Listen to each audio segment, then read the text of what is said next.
Plastic paver molds are making great headway over traditional options such as rubber and PVC molds in the interlock paver industry.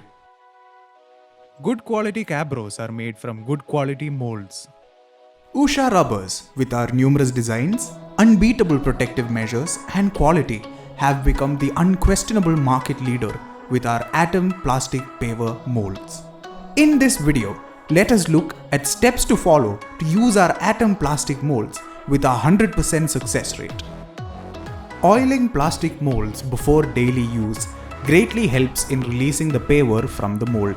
The oil mixture can be prepared using palm oil or used scooter engine oil or mineral oil or any low-cost oil. Add diesel.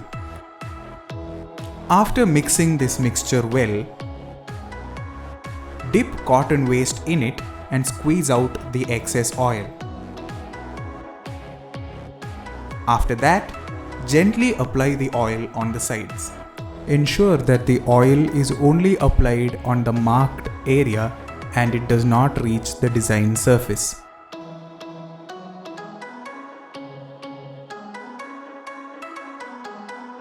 Keep the mold facing down to stop the oil from reaching the design area. Ensure that the oil does not reach the design area, as this will cause bubbles to appear on the finished product. The oiling process greatly helps to release the paver from the mold smoothly.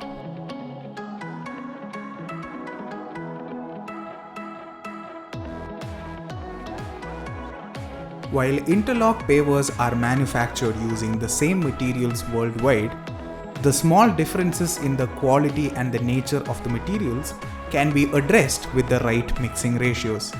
Contact Usha Rubbers for the ideal mixing ratios for you. One of the most important factors affecting the quality of the concrete paver is the chemicals that are used.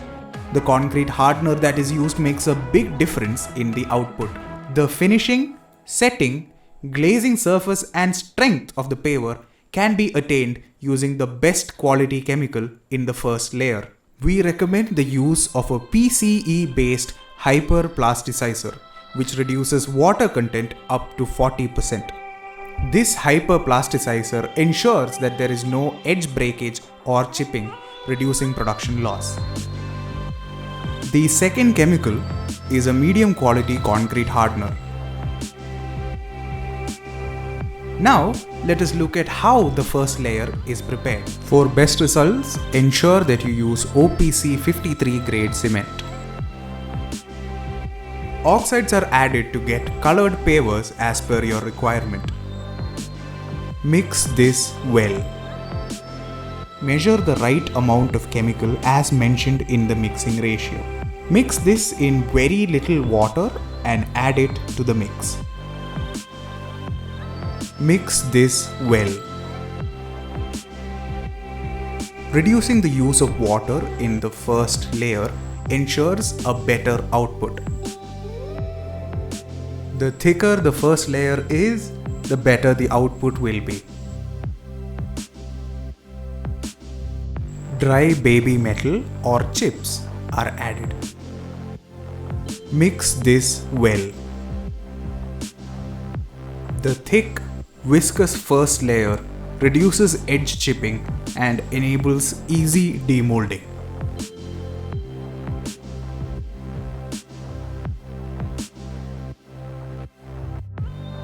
Now, let us look at how this first layer is used in production.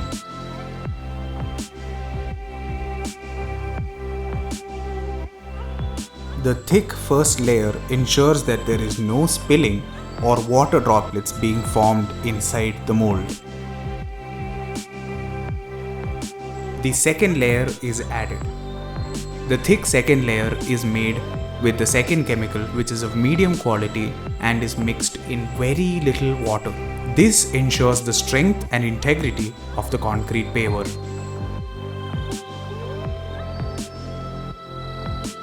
Incorrect mixing ratios as well as adding too much water into the mix can result in defective concrete pavers being made.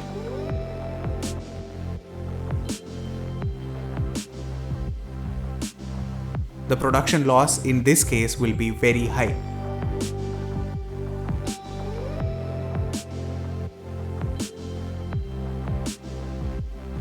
The spilling of water droplets is a sign of adding too much water into the mix.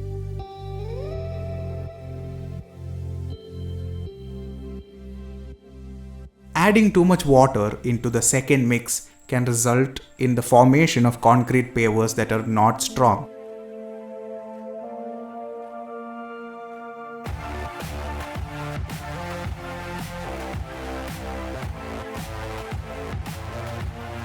Here is a side-by-side comparison of what you get as the output when you use the right or the wrong mixing ratios.